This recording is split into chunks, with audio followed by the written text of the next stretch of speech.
नमस्कार. स्वागत आहे तुमचे सपनाच होमस्कूलिंग या यूट्यूब चॅनलमध्ये. आणि आज आपण मनोरंजनाची माध्यमे आणि इतिहास बघतोय.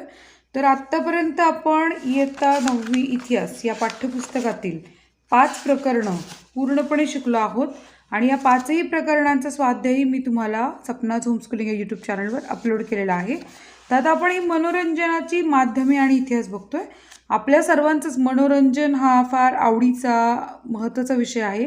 तर या धड्यामध्ये आपण मनोरंजनाची आवश्यकता काय आहे, लोकनाट्य, मराठी रंगभूमी, भारतीय चित्रपटसृष्टी, मनोरंजन क्षेत्रातील व्यावसायिक संधी या सगळ्या गोष्टी अभ्यासणार आहोत. अत्यंत महत्त्वाचा टॉपिक आहे हा. मनाला विरंगुळा मिळवून देणाऱ्या गोष्टी म्हणजे मनोरंजनाची साधनं होय. बघा, या काही येऊ शकतं याच्यामध्ये. छंद, खेळ, नाटक, चित्रपट आदी किंवा करमणुकीची साधने, लेखन, वाचन आदी सवय इत्यादी अंतर्भाव मनोरंजनात होतो. आता मनोरंजनाची आवश्यकता काय? उत्तम प्रतीचे निखळ मनोरंजन व्यक्तीच्या निकोप वाढीसाठी महत्त्वाचे असते. निकोप म्हणजे काय? कुठल्याही प्रकारचा मानसिक ताणतणाव, कुठल्याही प्रकारचा त्रास न ते एकदम शांत, निश्चल, आनंदी मनाने एखाद्या व्यक्तीची जर वाढ व्हायची असेल ना, तर निखळ मनोरंजन हे फार गरजेचं असतं. चाकोरीबद्ध जगण्यातील कंटाळा दूर करून मनाला चैतन्य, ताजेपणा, शरीराला उत्साह व कार्यशक्ती मिळवून देण्याचं काम मनोरंजन करते. कारण कसं होतं, आपण सकाळी उठतो, अभ्यास करतो, शाळेत जातो, येतो, पण एखाद्याचं छान कॉमेडी सिरियल पाहिली किंवा एखादा छान पिक्चर पाहिला तर आपलं इतकं छान वाटतं, फ्रेश वाटतं. तर ते काम महत्त्वाचं मनोरंजन इथे करतं. छंद वा खेळांची जोपासना केल्याने व्यक्तिमत्वाचा विकास होतो.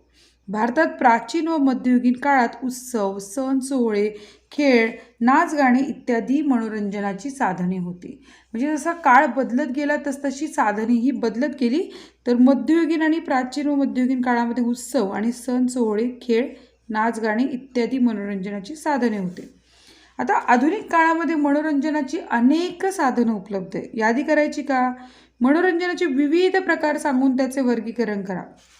आता आपण मनोरंजनाचे 2 प्रकारात वर्गीकरण करतात. एक म्हणजे कृतिशील वर्गीकरण आणि एक म्हणजे अकृतिशील वर्गीकरण. कृतिशील म्हणजे कृती करणारं, अकृतिशील म्हणजे ज्याच्यामध्ये आपण कृती नाही आहे, कृतीचा अंतर्भाव नाही आहे. कृतिशील रंजन म्हणजे एखाद्या क्रियेमध्ये त्या व्यक्तीचा प्रत्यक्ष शारीरिक, मानसिक सहभाग होय. हस्तव्यवसाय, खेळ ही कृतिशील मनोरंजनाची उदाहरणे आहे. जसं की तुम्ही क्रिकेट खेळत असाल, तुम्हाला छान वाटतं ना, बॉल किंवा बॅटबॉल नाही, टेनिस बॉल खेळत असाल किंवा बॅडमिंटन खेळत असाल, लंगडी पाणी खेळत असाल, पत्ते खेळत असाल, काही खेळत असाल ज्यामुळे तुम्हाला खूप मजा येते, ते झालं तुमचं कृतिशील मनोरंजन. आपण जेव्हा खेळाचा सामना पाहतो, संगीत ऐकतो, चित्रपट पाहतो, तेव्हा ते मनोरंजन अकृतिशील पातळीवर असतं. कारण याच्यामध्ये आपण संगीत पाहतो, खेळाचा सामना पाहतो, यात आपला प्रत्यक्ष सहभाग काहीच नसतो, आपण फक्त बघत असतो. त्यामुळे याला इथे अकृतिशील पातळीवर आपण त्याला मनोरंजन म्हणतो. आपण त्यामध्ये फक्त प्रेक्षक असतो, आपण फक्त बघत असतो ना. करून पहा. इतिहास विषयाशी निगडीत कृतिशील आणि अकृतिशील मनोरंजनाचा तक्ता करा असं म्हणून आपल्याला सांगितलंय. लोकनाट्य, कठपुतळ्यांचा प्रयोग. पाहिलाय का कधी कठपुतळ्यांचा प्रयोग? पाहिला असेल तर मला कमेंट करून सांगा. कठपुतळ्यांचा प्रयोग मोहनजोदडो, हडप्पा, ग्रीस व इजिप्त येथील उत्खननात मातीच्या बाहुल्यांचे अवशेष सापडलेत आणि त्या कठपुतळ्याप्रमाणे वापरल्या असण्याची शक्यता आहे. यावरून हा खेळ प्राचीन आहे असे समजते. पंचतंत्र व महाभारतात या खेळाचा उल्लेख, म्हणजे खरं तर पंचतंत्र किंवा महाभारत हे खूप प्राचीन कालखंडातील हा सगळा भाग आहे, कथा आहे. तर त्या काळात याचा उल्लेख आहे. म्हणजे विचार करा किती प्राचीन काळापासून याचा उपयोग होतोय. प्राचीन भारतात या बाहुल्या बनवण्यासाठी लाकूड, लोकर, कातडे, शिंगे, हस्तिदंत यांचा वापर करत असत. आणि या खेळाच्या राजस्थानी व दाक्षिणात्य अशा 2 पद्धती. आपल्याला फक्त राजस्थानी जास्त करून माहिती, पण दाक्षिणात्य पण पद्धत आहे. तर उत्तर प्रदेश, महाराष्ट्र, राजस्थान, आसाम नकाशा डोळ्यासमोर आणा आता. पश्चिम बंगाल, आंध्र प्रदेश, तेलंगणा, कर्नाटक, केरळ या राज्यात कठपुतळींचे प्रयोग करणारे कलावंत आहेत. कठपुतळीचा प्रयोग रंगवण्यासाठी सूत्रधाराचे कौशल्य अत्यंत महत्त्वाचे असते. लहान रंगमंच, प्रकाश, ध्वनी यांचा सूचक उपयोग यात करतात. छाया बाहुली, हात बाहुली, काठी बाहुली. आता बघायचे प्रकार आहेत. हातबाहुली, काठीबाहुली आणि सूत्रबाहुली असे याचे प्रकार आहेत. जर तुम्हाला कठपुतळी खेळ करण्यात इंटरेस्ट असेल तर कोणत्या कोणत्या गोष्टी महत्त्वाच्या असतात इथे आपल्याला कळतं. दशावतारी नाटके. दशावतारी नाटके हा महाराष्ट्रातील लोकनाट्याचा एक प्रकार आहे, म्हणजे आपल्या महाराष्ट्रातील लोकनाट्याचा प्रकार आहे. सुगीनंतर म्हणजे जेव्हा पीक काढलं जातं, धान्य निघतं शेतामधनं बाहेर, सुगीनंतर कोकण आणि गोवा इथे दशावतारी नाटकांचे प्रयोग होतात.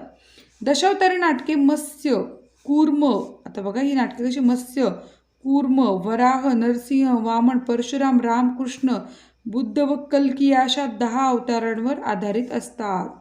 आपल्याला माहिती आहे की देवाचे 10 अवतार प्रसिद्ध आहेत आणि या 10 अवतारांवरती ही दशावतारी नाटकं आधारित असतात. तर याची नावं लक्षात ठेवा. सर्वप्रथम सूत्रहार विघ्नहर्ता गणपतीला आवाहन करतो. दशावतारी नाटकांचं वैशिष्ट्य म्हणजे सर्वात प्रथम गणपतीचं आवाहन केलं जातं. दशावतारी नाटकातील पात्रांचा अभिनय, रंगभूषा, वेशभूषा, रंगभूषा म्हणजे मेकअप, वेशभूषा म्हणजे कपडे परंपरागत असतात, म्हणजे जुन्या काळापासून असतात. नाटकातील बहुतेक भाग पद्यमय असतो. आता गद्य म्हणजे पुस्तकातली ज्या ओळी असतात, जर मी वाचून दाखवते ते गद्य झालं, आणि कवितेतलं जे गाऊन बोलायचा पार्ट असतो तो पद्य, म्हणजे थोडंसं त्याला गाण्यासारखं स्वरूप असतं. काही संवाद पात्रे स्वयंस्फूर्तीनं बोलतात. स्वयंस्फूर्तीनं म्हणजे पटकन त्या ठिकाणी बोलताना उत्स्फूर्तपणे बोलले जातात. देवांसाठी लाकडी मुखवटे वापरतात. नाटकाचा शेवट हंडी फोडून दही काला वाटणे व आरती करणे या कृतीनं होतं, म्हणजे हे कायमच केलेलं जाणारा गोष्ट आहे ही. त्यामुळे इथे कायम दशावतारी नाटकामध्ये होतं. दशावतारी नाटकाचा एक आपल्याला प्रसंग इथे पाहायला मिळतोय. 18व्या शतकात श्यामजी नाईक काळे यांनी दशावतारी खेळ दाखवणारा एक फड स्थापन केला. यांचं कार्य महत्त्वाचं आहे.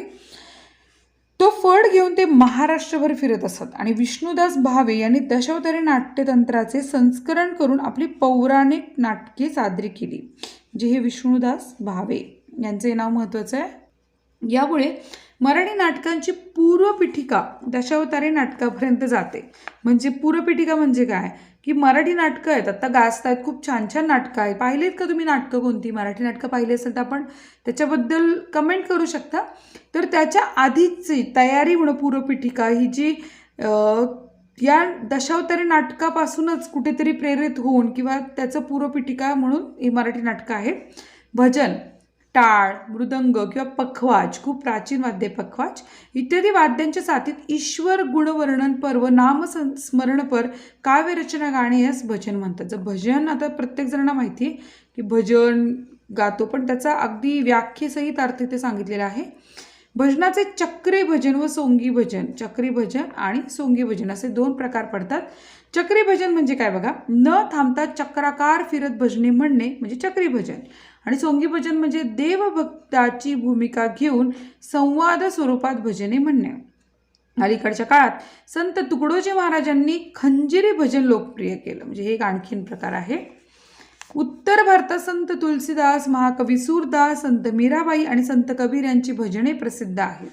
आता करून पाहायचं आपल्याला, तुलसीदास, सूरदास, मीराबाई आणि कबीर या संतांची भजने ऐका व ती संगीत शिक्षकाच्या किंवा जाणकाराच्या मदतीने समजून घ्या. तर भजन समजण्यासाठी आपल्याला त्या काळची भाषा, वातावरण, साहित्य सगळ्याची समज लागते ना व्यवस्थित. कर्नाटकात पुरंदरदास, कनकदास, विजयदास, बोधेंद्र गुरुस्वामी, त्यागराज आदींच्या रचना भजनामध्ये गायल्या जातात. हे कर्नाटकातले खास करून. गुजरातमध्ये गुजरातमध्ये संत नरसिंह मेहता यांनी भक्ती संप्रदायात चालना दिली. महाराष्ट्रामध्ये संत नामदेवांनी वारकरी पंथाच्या माध्यमातून भजन कीर्तनास प्रोत्साहन दिलं. वारकरी संप्रदायाने नामस्मरणाचा प्रकार म्हणून भजनास वैभव प्राप्त करून दिलं. आता कीर्तन आणि भजन 2 वेगळे प्रकार आहेत. सो कीर्तन म्हणजे काय की परंपरेनुसार कीर्तन परंपरेचे आद्य प्रवर्तक नारद मुनी होते, म्हणतात नारायण नारायण. संत नामदेवांना महाराष्ट्राचे आद्य कीर्तनकार मानतात. सो नामदेवांचं स्थान इथे आद्य कीर्तनकार म्हणून आहे. त्यानंतर अन्य संतांनी या परंपरेचा प्रसार केला. कीर्तनकारास हरिदास किंवा कथेकरी बुवा म्हणतात. कीर्तन करणाऱ्यास पोशाख, विद्वत्ता, वक्तृत्व, गायन, वादन, नृत्य, विनोद यांच्याकडे लक्ष द्यावे लागतं. आता तुमच्यासाठी कोण बरं फेमस कीर्तनकार आहे की ज्याची तुम्हाला आठवण होत असेल आत्ता आवर्जून आवर्जून? माझ्या नाव तर तोंडात आहे, पण तुमच्या लक्षात असेल तर मला कमेंट करून सांगा, कारण मला पण त्यांची कीर्तनं आवडतात. बघा बरं, आठवतंय का? त्यांच्या अंगी बहुश्रुतता असावी लागते. कीर्तन मंदिरात किंवा मंदिराच्या परिसरात केले जाते. माहिती करून घ्या. कीर्तनाच्या नारदी अथवा हरिदासी आणि वारकरी अशा दोन प्रमुख परंपरा आहे. म्हणजे कीर्तनाच्या नारदीय अथवा हरिदासी दोन्ही एकच झालं, आणि वारकरी अशा दोन परंपरा आहे. हरिदासी कीर्तन एक पात्री प्रयोगासारखे असते. या कीर्तनात पूर्वरंग उत्तरंग असतात. आता आपल्याला माहिती होती ना छान इथे. नमन, निरूपणाचा अभंग, निरूपण याला पूर्वरंग, आणि उदाहरण दाखल एखादे आख्यान सांगणे याला उत्तरंग म्हणतात. वारकरी कीर्तनात सामूहिकतेवर भर असतो. कीर्तनाबरोबरच टाळकऱ्यांचा सहभाग महत्त्वाचा असतो. स्वातंत्र्य चळवळीच्या काळात राष्ट्रीय कीर्तन नावाचा एक नवा प्रकार पुढे आला. हे कीर्तन नारदीय कीर्तनाप्रमाणे सादर केले जाते. त्यामध्ये स्वातंत्र्य चळवळीतील नेते, शास्त्रज्ञ, समाजसुधारक अशा थोर लोकांच्या चरित्राच्या आधारे समाज प्रबोधन करण्यावर भर असतो. त्याची सुरुवात वाईचे तत्वपंत पटवर्धन यांनी केली. याच्या महात्मा ज्योतिराव फुले प्रणीत सत्यशोधक समाजानेही कीर्तनाच्या माध्यमातून समाज जागृतीचे कार्य केले. संत गाडगे महाराजांनी कीर्तने सत्यशोधकी कीर्तनाशी नाते सांगणारी होती. कारण गाडगे महाराजांची कीर्तनं प्रसिद्ध होती, पण ती कशी होती? सत्यशोधकी, सत्य शोधणारी होती. अंधश्रद्धाला बोलणारी बिलकुल नव्हती बरं का. कीर्तनाशी नाते सांगणारी होती. जातीभेद निर्मूलन, स्वच्छता, व्यसनमुक्ती यांसारख्या विषयावर ते त्यांच्या कीर्तनातून प्रबोधन करीत. आता लळित म्हणजे काय बघा. महाराष्ट्रातील मनोरंजनाचा एक जुना प्रकार म्हणजे लळित. नारदीय कीर्तन परंपरेत या प्रकाराचा समावेश होतो. म्हणजे लळित म्हणजे नारदीय कीर्तन परंपरेचाच एक भाग आहे. कोकण आणि गोवा भागात याचे खूप महत्त्व आहे. लळिताच्या सादरीकरणामध्ये धार्मिक उत्सव प्रसंगी उत्सव देवता सिंहासनावर बसली आहे असे मानून तिच्यासमोर मागणे मागतात. म्हणजे जसं काय जी देवता आहे ती उत्सवास बसलेली आहे असं म्हणून मागणे मागतात. ज्याला जे हवे असेल त्याला ते मिळो. सगळा गाव आनंदाने पुढच्या लळितापर्यंत नांदो. आपापसातले कलह लळितात मिटोत. कोणाच्याही मनात किलमिश म्हणजे काय, एकमेकांशी राग आकस न उरो. निकोप मनाने व्यवहार चालो. सदाचरणाने समाज वागो. अशा प्रकारचे हे मागणे असते. नाट्य प्रवेशाप्रमाणे लळित सादर केले जाते. त्यामध्ये कृष्ण, रामकथा आणि भक्तांच्या कथा सांगतात. काही लळित हिंदी भाषेतही आहेत. आधुनिक मराठी रंगभूमीला लळिताची पार्श्वभूमी आहे. आता भारुड काय? भारुडाचा प्रकारही फार प्रसिद्ध आहे. आध्यात्मिक व नैतिक शिकवण देणारे, आध्यात्मिक आणि नैतिक शिकवण देणारे मराठीतील रूपकात्मक गीत म्हणजे भारुड होय. पथनाट्याप्रमाणे भारुड प्रयोगशील असते. महाराष्ट्रात संत एकनाथांची भारुडे विविधता, नाट्यमकता, विनोद आणि गेयता यामुळे लोकप्रिय झाली. लोकशिक्षण हा संत एकनाथांच्या भारुडे रचण्याचा उद्दिष्ट होता. तमाशा हा शब्द मुळात पर्शियन भाषेतली, कार्य आपल्याला माहिती होतं का हे कोणाला? तमाशा शब्द मूळचा पर्शियन भाषेतला आहे. चित्ताला प्रसन्नता देणारे दृश्य असा त्याचा अर्थ आहे. विविध लोककला आणि अभिजात कलांचे प्रवाह सामावून घेत असताना 18व्या शतकापर्यंत तमाशा विकसित झाला. म्हणजे 18व्या शतकापर्यंत तो विकसित झाला. पारंपरिक तमाशाचे दोन प्रकार, एक म्हणजे संगीत बारी आणि दुसरी ढोलकीचा फड. संगीत बारीमध्ये नाट्यापेक्षा नृत्य आणि संगीतावर अधिक भर असतो. संगीत बारीमध्ये काय आहे? नाट्यापेक्षा नृत्य आणि संगीतावर अधिक भर असतो. आणि प्राधान्याने नृत्य संगीताचा समावेश असलेल्या तमाशात कालांतराने वग या नाट्य रूपाचा समावेश केला गेला. उत्स्फूर्त विनोदाच्या आधाराने वग रंग जातो. तमाशाच्या सुरुवातीला गण म्हणजे गणेश वंदना गायली जाते आणि त्यानंतर गवळण सादर केली जाते. तमाशाच्या दुसऱ्या भागात मुख्य नाटक म्हणजे वग सादर केला जातो.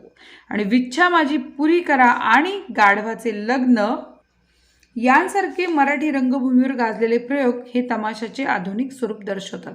पाहिले का तुम्ही हे दोन्ही पण? पोवाडा हा एक गद्य पद्य मिश्रित सादरीकरणाचा प्रकार. गद्य पद्य म्हणजे याच्यामध्ये बोलण्यासारखे वाचल्यासारखं वाचलं पण जातं आणि गाण्यासारखं गायलं पण जातं, म्हणून ते गद्य पद्य मिश्रित आहे.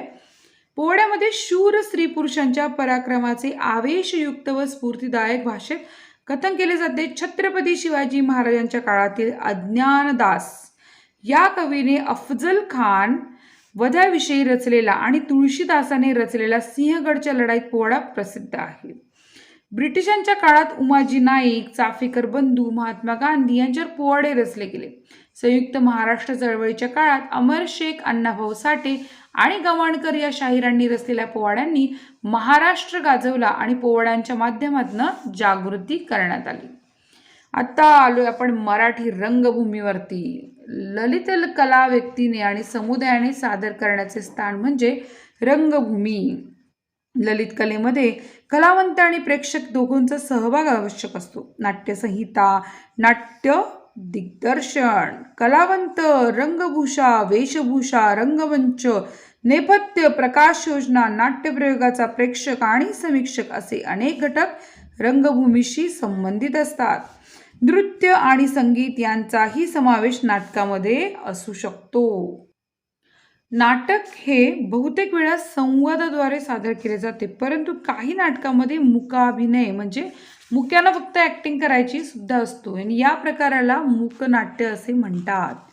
छत्रपती शिवाजी महाराज, छत्रपती संभाजी महाराज, महात्मा ज्योतिराव फुले, लोकमान्य टिळक, महात्मा गांधी, डॉक्टर बाबासाहेब आंबेडकर यांच्या जीवनाशी निगडित नाटकांची माहिती मिळवा. तंजावरच्या तुम्ही शिवाजी महाराजांवरती आधारित किंवा शिवाजी अंडरग्राऊंड इन भीमनगर मोहल्ला नाटक पाहिलं आहे का? खूप सुंदर नाटक आहे, नक्की बघा. तंजावरचा किंवा सत्यशोधक ज्योतिराव फुलेंच्या जीवनावर आधारित नाटक आहे. मूकनायक आहे, खूप छान छान नाटकं आहेत जी तुम्ही बघू शकता.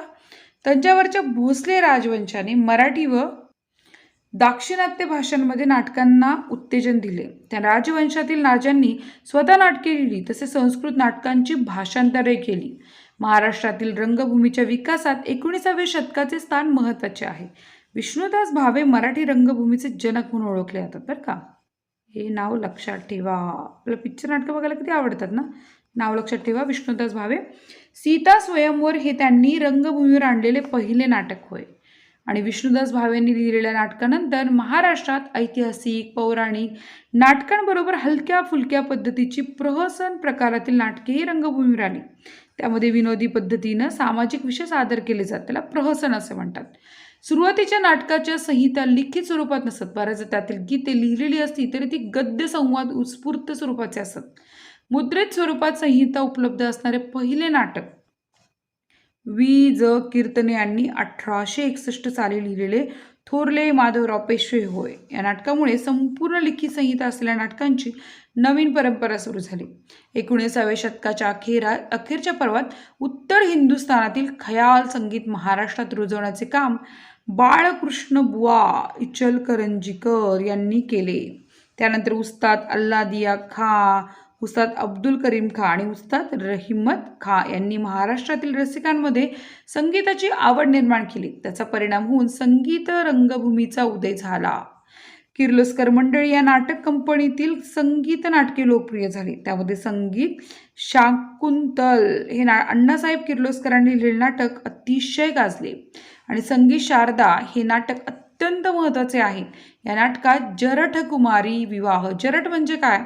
जरठ कुमारी विवाह म्हणजे ज्याच्यामध्ये मुलगी असणार 12-13 वर्षाची आणि मुलगा किती वर्ष असणार माहिती? नवरदेव 70-80 वर्षाचा नवरदेव, त्याला म्हणायचं जरठ कुमारी विवाह. म्हणजे मुलगी इतकी लहान वयानं आणि जो नवरदेव तो खूप म्हातारा, त्याला म्हणतात जरठ कुमारी विवाह.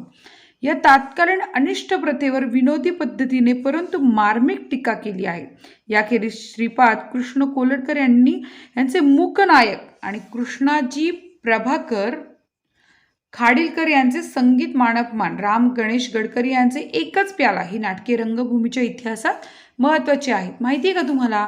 महाभारत या महाकाव्यातील घटना घेऊन तत्कालीन ब्रिटिश साम्राज्यशाहीवर सूचक टीका करणारे कीचकवध हे नाटक खाडीलकर यांनी लिहिलं. कीचकवधातील द्रौपदी म्हणजे असहाय्य भारतमाता, युधिष्ठिर म्हणजे मवाळ पक्ष, भीम म्हणजे जहाल पक्ष आणि कीचक म्हणजे सत्तांध व्हाईसरॉय लॉर्ड कर्झन. तर अशा स्वरूपात प्रेक्षक हे नाटक पाहत आणि त्याच्या मनात ब्रिटिश साम्राज्यशाहीबद्दल चीड निर्माण होईल. मराठी रंगभूमीच्या पडत्या काळात आचार्य अत्रे यांच्या साष्टांग नमस्कार, उद्याचा संसार, घराबाहेर सारख्या लोकप्रिय नाटकांनी रंगभूमीला सावरण्याची मदत केली. अलीकडच्या काळात झालेली वसंत कानेटकर यांचे रायगडाला जेव्हा जाग येते, इथे ओशाळला मृत्यू, विजय तेंडुलकर यांचे घाशीराम कोतवाल, विश्राम बेडेकर यांचे टिळक आणि आगरकर इत्यादी नव्या धर्तीची नाटके प्रसिद्ध आहेत. विविध विषयांवरील नाटके व नाट्यप्रकारांच्या आविष्कारामुळे मराठी रंगभूमी समृद्ध झाली. नाट्यकलावंत म्हणून गणपतराव जोशी, बालगंधर्व तसा नारायणराव राजहंस, केशवराव भोसले, चिंतामणराव कोलटकर, गणपतराव बोडस इत्यादींची नावे अग्रक्रमाने घेतली जातात. त्यांची मराठी नाटके मोकळ्या पटांगणात होत असत. ब्रिटिशांनी प्रथम मुंबईत प्ले हाऊस, रिपन, व्हिक्टोरिया ही नाट्यगृह बांधली. त्यानंतर हळूहळू मराठी नाटकांचे प्रयोगही बंदिस्त नाट्यगृहात होऊ लागले. ख्यातनाम माहिती का तुम्हाला? ख्यातनाम साहित्यकार वि वा शेडवारकर तथा कुसुमाग्रज यांनी शेक्सपियरच्या किंग लिअर नाटकाच्या धर्तीवर लिहिलेले नटसम्राट हे नाटक खूप गाजले. कोणी घर देतं का घर हा डायलॉग आठवत असेल ना तुम्हाला?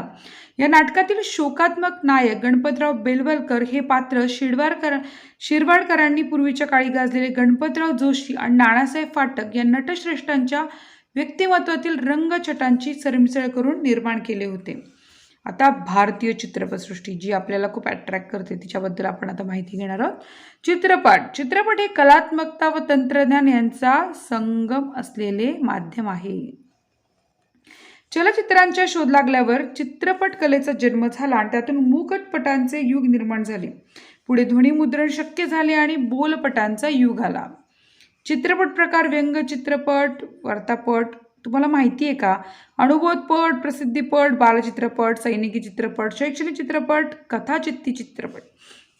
भारतात पहिला पूर्ण लांबीचा चित्रपट तयार करण्याचा आणि प्रदर्शित करण्याचा मान महाराष्ट्राकडे जातो. भारी आहे ना गोष्ट? भारतीय चित्रपटाची जननी अशी महाराष्ट्राची ख्याती आहे.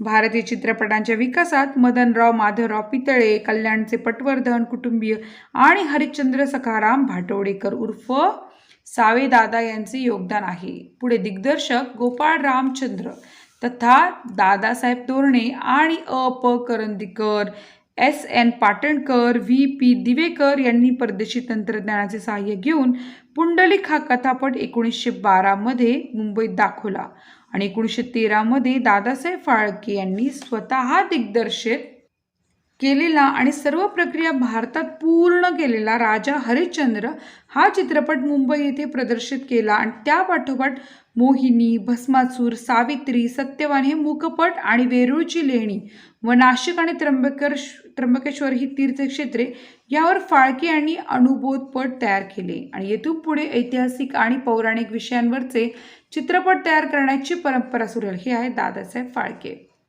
पुढे भारतात पहिला सिने कॅमेरा तयार करण्याचे आनंदराव पेंटर यांनी चित्रपट निर्मितीत रस दाखवला.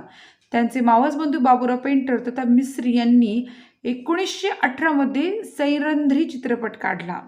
सिंहगड हा पहिला ऐतिहासिक मूकपट, कल्याणचा खजिना, बाजीप्रभू देशपांडे, नेताजी पालकर हे ऐतिहासिक चित्रपट त्यांनी काढले.